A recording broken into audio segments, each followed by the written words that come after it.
The first thing anyone noticed about the uniform was its age. The cuffs had been stitched together more than once, and the fabric carried the faint shine that only years of careful wear could create. It wasn't dirty or neglected.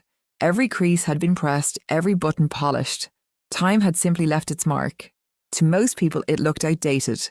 To me, it represented countless long nights, difficult decisions, and a promise to serve without seeking attention. That Thanksgiving, however, nobody cared about the story behind it. My younger sister, Sophie, had married Ethan only 4 months earlier. He entered our parents' house carrying an expensive bottle of wine and enough confidence to fill every room before he even removed his coat. Within minutes, he had everyone laughing. My relatives admired how effortlessly he spoke, hanging on every sentence as though he possessed some extraordinary knowledge. "I work on projects I can't really talk about," Ethan said with a grin. That suggested secrecy alone made him important. Our uncle raised an eyebrow. "Government work?" "You could say that." "Security clearance." Ethan laughed confidently. "Let's just say it's high enough that most people wouldn't understand what I actually do." Several family members chuckled in admiration. I stayed silent, helping my mother carry bowls of mashed potatoes and roasted vegetables to the dining table. After everyone settled into their seats, Ethan's eyes finally landed on me. His smile widened as he noticed my uniform jacket hanging neatly over the back of my chair. "You're still wearing that old thing?" he asked. I glanced down. "It's comfortable." He smirked. "Looks like it's been around since 3 presidents ago." Laughter spread around the table. "I guess some government offices don't spend much on appearances." The remark wasn't cruel enough to stop the conversation. That made it sting even more. My sister shifted uneasily in her chair, but said nothing. Years in federal service had taught me a valuable lesson. People often reveal exactly who they are if you simply give them enough silence. Dinner continued. Ethan described mysterious meetings, secure facilities, and confidential briefings without sharing anything that actually meant something. Every story ended with the same unspoken message. "Trust me, I'm important." Everyone seemed impressed. I quietly focused on my meal, waiting. Sooner or later, people who build themselves on appearances usually create the perfect opportunity to expose themselves. The conversation drifted from holiday recipes to careers, and before long my uncle leaned toward Ethan with obvious curiosity. "So, what kind of security clearance does someone need for the work you do?" Ethan smiled confidently, swirling the wine in his glass. "Pretty serious," he replied. "There aren't many people with the level of access I have." He paused just long enough for everyone to absorb the statement before adding, "Not everyone in government plays the same game."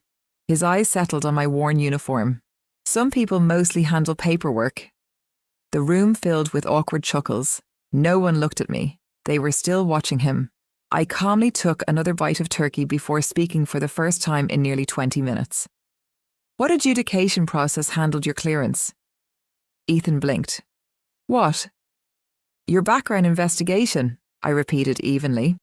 "Which adjudication process approved it?" His confident smile barely moved. "I don't really discuss classified information." "I'm not asking about classified information," I said. "I'm asking about the administrative process." For the first time all evening, silence settled across the dining room. Ethan shifted in his chair. "Well, different departments have different procedures." "That's true," I agreed with a nod. "So which one handled yours?" He reached for his water glass. "I honestly can't remember the exact terminology." That answer told me everything. Without making a show of it, I reached into the inside pocket of my jacket and removed my federal credential. I laid it quietly beside my plate. The simple identification card wasn't flashy. No oversized seal, no dramatic colours. Just a professional credential earned through years of dedicated service. Ethan stared at it. The confidence faded from his face almost instantly. I met his eyes and asked one final question. "Who conducted your background interview?" The room became completely still. Anyone who had actually completed the clearance process remembered that interview. Maybe not every form or document, but certainly the investigator who sat across from them asking detailed questions about their life. Ethan opened his mouth. Nothing came out. He swallowed and tried again. "I signed a lot of paperwork." I nodded politely. I remember the paperwork too. No sarcasm, no raised voice, no attempt to embarrass him. Across the table, my aunt quietly asked if anyone wanted more stuffing, hoping to rescue the conversation. But it was too late. The room had changed. For the first time all evening, everyone stopped listening to Ethan's stories and started questioning them. The silence lingered long after the conversation moved on. No one challenged Ethan directly, but the admiration that had surrounded him all evening quietly disappeared. His confident smile never fully returned. A few minutes later, the front door opened. My cousin Daniel stepped inside, apologizing for arriving late after finishing his shift. He worked for a different federal agency, and holiday duty had delayed him. After greeting everyone, he noticed the credential resting beside my plate. His face immediately lit up. "I didn't know you were coming straight from work," he said. Then, without hesitation, he addressed me by my official title.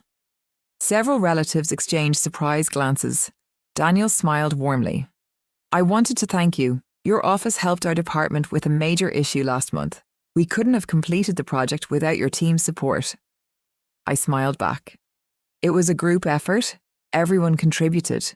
He nodded with genuine respect. "Maybe, but your leadership made the difference." That was the end of it. There were no dramatic stories about secret assignments, no vague references to classified operations, just two public servants recognizing each other's work without trying to impress anyone. The contrast spoke louder than anything I could have said. No one mentioned my uniform again. Later that evening, after dessert, I stood beside my mother in the kitchen, drying plates while she washed them. She remained quiet for a moment before speaking. "I should have stopped those jokes earlier." I shook my head. "You didn't know where the conversation would go," she sighed. "Maybe not, but I still should have defended you," I smiled. "It's Thanksgiving. Families overlook things sometimes." She squeezed my hand before returning to the dishes.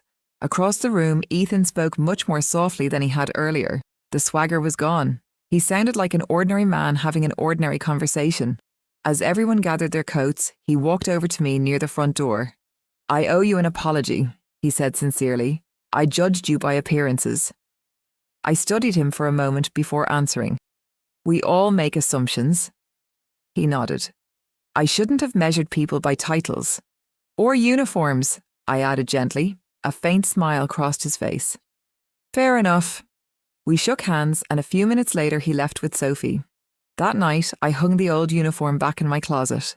The sleeves were still faded and the repaired stitching was still visible. It looked exactly the same as it had that morning. The difference wasn't the uniform. It was the reminder that respect never comes from a badge, expensive clothes, or impressive stories. Those things may attract attention, but character earns trust, and character always reveals itself. Not in the claims people make, but in the quiet way they live when there's nothing left to prove.